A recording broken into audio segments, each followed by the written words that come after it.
Donc aujourd'hui on m'a passé un aspirateur, un copain qui marchait plus. Bon, c'est pas de la marque, hein, c'est un truc à 40 euros, donc voilà, pas grand chose à perdre au cas où, mais bon, on m'a demandé de regarder vite fait. Batterie de 12 volts, donc 12 volts en général, c'est qu'on a 4 cellules comme ça en série, chaque cellule fait entre 3 et 4 volts, donc 3 x 4, 12.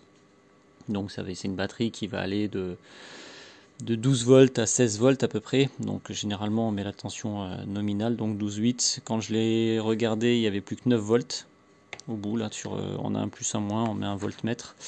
Donc plus que 9 volts, ça veut dire qu'il y en a une des 4 qui était morte, et en fait c'est celle-là qui hachait, celle-là à 0 volts, elle est morte, et les 3 fonctionnaient. Bon, après 9 volts, l'aspirateur il peut pas fonctionner, donc en fait la machine s'arrête pour une cellule, ce qui est un peu dommage. Donc j'ai ouvert, j'ai testé, elle était morte. On peut tester au voltmètre, hein, tout simplement. Vous mettez un voltmètre plus moins, et puis vous trouvez que il y a 3,2, 3,2, 3,2, et puis celle-là elle a 0. Donc du coup, j'ai remplacé, là, provisoirement c'était pour tester, avec un pack que j'ai refait. Donc voilà, 4 autres cellules ressoudées, ça c'est le BMS, donc c'est lui qui va dire quand on charge la batterie de ne pas dépasser 4,2 volts par cellule et de ne pas aller en dessous de 2,8 volts par cellule. Le problème en fait de cette batterie, et pourquoi en fait il y a une cellule qui a pété probablement, c'est qu'en fait les 4 sont en série. Vous voyez, on rentre le plus ici, on sort au moins ici, on repasse en bas au plus, du plus on va au moins, et ici on remonte, du moins on va au plus, et on arrive de l'autre côté sur notre moins. En gros, pour faire simple, elles sont plus, moins, comme ça. Hop, elles sont toutes les 4 alignées. Et voilà. Et là, si elles marchaient toutes, les 4 là, on aurait 12 volts. Donc, moins une, eh ben, on arrive à 9 volts. 9 volts, l'appareil ne marche pas. Pourquoi c'est problématique en fait?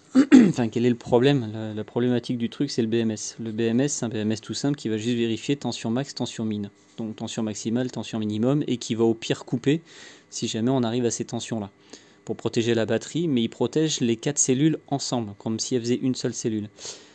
Dans le temps, on les charge, on les décharge, on les charge, on les décharge, et au final, il y en a toujours une dans le lot qui va être un peu plus faible, et qui donc va perdre plus en capacité. Et quand on va la charger, on aura peut-être 12 volts en tout, mais étant donné qu'elle a une capacité plus faible, quand on met de l'énergie dedans, l'énergie se divise en 4 pour les 4 cellules. Faut imaginer ça en parallèle. Si elle a une plus petite capacité, quand les autres seront à 4 volts par exemple, elle sera à 4,1. C'est pas trop grave, mais par contre quand les autres elles seront on va dire à 4,15 à peu près, on va avoir 4,15, 4,15, 4,15, et du coup celle-là elle va devoir monter au-dessus des autres, elle va être à 4,25 ou 4,30 pour arriver à peu près aux 16 volts, ça doit être 16,8 en tension max, que lui va couper. Donc elle va être toujours en surtension quand on va la charger, et quand on va la décharger, vu qu'elle a moins de capacité, chaque pile donne la même quantité d'énergie, mais elle, vu qu'elle en a moins, elle va arriver tout de suite sur des seuils beaucoup plus bas, donc on va la décharger plus bas, et bien à force de faire des cycles comme ça, c'est-à-dire qu'on va la décharger en dessous de 2,8, on va la recharger au-dessus de 4,2, etc., etc., elle va aller de plus en plus sur des extrêmes, et au bout d'un moment, elle va casser, et quand elle casse, toute la batterie s'arrête. Et ça, le BMS, il n'y a pas d'équilibrage, il sait gérer que l'ensemble. Lui, il sait dire que voilà, on ne dépasse pas 16 volts et on ne va pas en dessous de, par exemple, 12 volts ou 11 volts à peu près, ça doit faire. Et donc, voilà comment on jette un aspirateur juste pour une cellule HS. Donc, qu'est-ce qu'il vous faut pour ça? Franchement, c'est pas non plus terrible à faire. Il faut un fer à souder, de l'étain, un papier à poncer pour poncer l'épaule. Un tournevis pour l'ouvrir, après un testeur de piles c'est quand même mieux, mais je vous dirais que c'est même pas obligatoire. La seule précaution à prendre pour éviter que ça recommence trop rapidement, parce que de toute façon ça le refera dans quelques temps, c'est de faire en sorte que les 4 cellules là, donc là elles ont la même capacité, moi je les ai testées avant, c'était des piles d'occasion mais elles ont la même capacité, et surtout il faut les mettre à la même tension toutes les 4.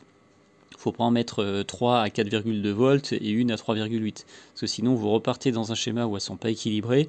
Le chargeur, lui, il ne va pas voir qu'on est à 16,8. Il va voir qu'on est à 15 et il va recharger à nouveau. Et du coup, il va encore surcharger certaines cellules et pas la 4e. Donc on fait attention si jamais vous faites ça, en fait, pour éviter que ça recasse rapidement. On les met à la même tension. Et comme ça, on est sûr si elles ont la même capacité, elles vont se décharger toutes les deux jusqu'à 3 volts et lui, il va arrêter. On va les recharger toutes les 4 jusqu'à 4 volts et lui il va arrêter. Et comme ça, on va essayer de rester sur un équilibrage des 4 cellules le plus longtemps possible afin que la batterie dure le plus longtemps possible. Donc voilà, l'aspirateur remarche. Pour combien de temps, je ne sais pas. Pour un coût de 4 grammes d'étain et puis une petite heure parce que je ne connaissais pas le système des batteries et que du coup j'ai dû chercher dans mon stock 4 batteries qui avaient une capacité assez proche. Mais cela dit, si vous avez un PC portable, enfin une batterie de PC portable, généralement les cellules elles sont censées avoir la même capacité. C'est pour ça que le testeur n'est pas obligatoire. Mais dans ces cas-là, faites très attention à les charger au même seuil absolument avant de les remettre dans un pack. Ça s'applique pas forcément qu'à un aspirateur, hein, ça peut s'appliquer à n'importe quoi qui a un BMS un peu con. Mais je pense que c'est à peu près la politique de tous les appareils électroménagers maintenant. Donc un appareil vraiment, un BMS vraiment au plus simple qui ne sera pas protégé cellule par cellule, mais qui sait protéger que la somme des 4 cellules ensemble. Donc vous aurez ça dans des visseuses, dans tout ce genre d'appareils électroportatifs, quoi. Ce problème peut arriver là. Et comme je vous dis, c'est vraiment une cellule là qui HS, une sur les 4. Bon, j'ai pas voulu retrouver une équivalente aux 3, j'en ai pris 4 d'occasion de mon stock, et puis voilà, comme ça, on repart tranquille, et puis voilà.